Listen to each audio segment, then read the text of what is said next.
Acts chapter 25. 3 days after arriving in the province, Festus went up to Jerusalem from Caesarea. The Jewish chief priests and elders presented their case against Paul.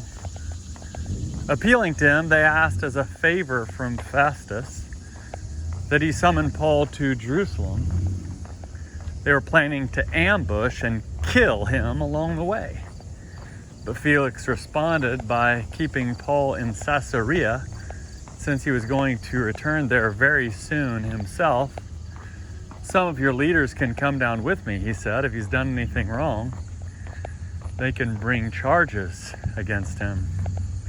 He stayed with them for no more than 8 or 10 days, then went down to Caesarea.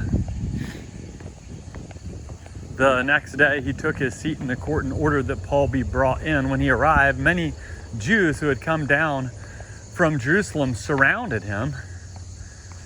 They brought serious charges against him, but they couldn't prove them. In his own defense, Paul said, "I've done nothing wrong against the Jewish law, against the temple, or against Caesar."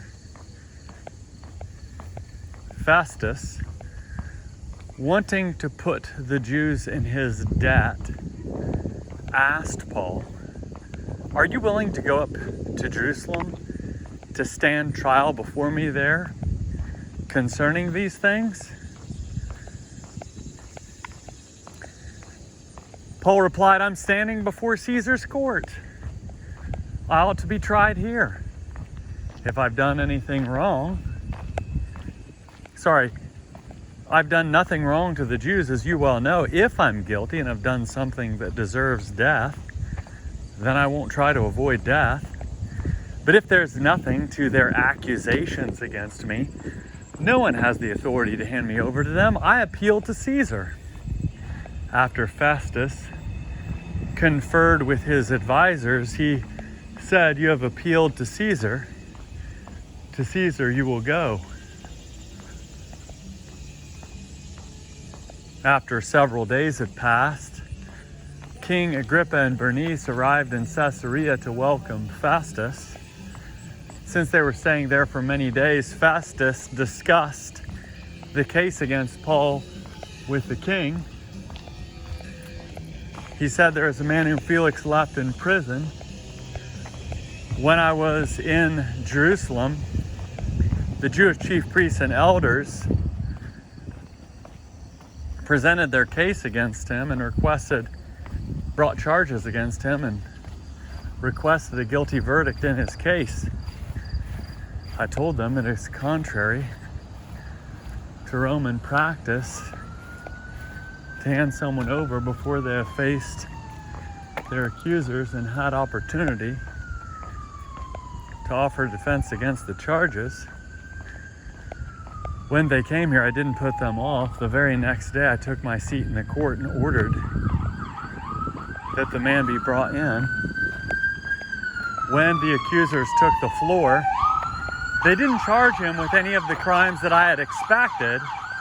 Instead, they quibbled with him about their own religion and about some dead man named Jesus who Paul claimed was alive. Since I had no idea how to investigate these things, I asked if he would be willing to go up to Jerusalem to stand trial there on these issues. However, Paul appealed that he be held in custody pending a decision from His Majesty, the Emperor. So I ordered that he be held until I could send him to Caesar. Agrippa said to Festus, "I want to hear the man myself. Tomorrow," Festus replied, "you will hear him." The next day, Agrippa and Bernice,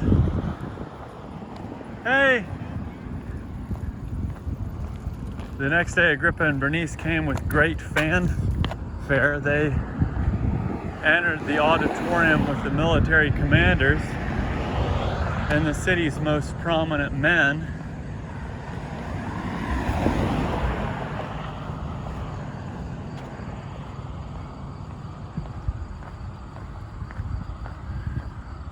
Festus then ordered that Paul be brought in. Festus then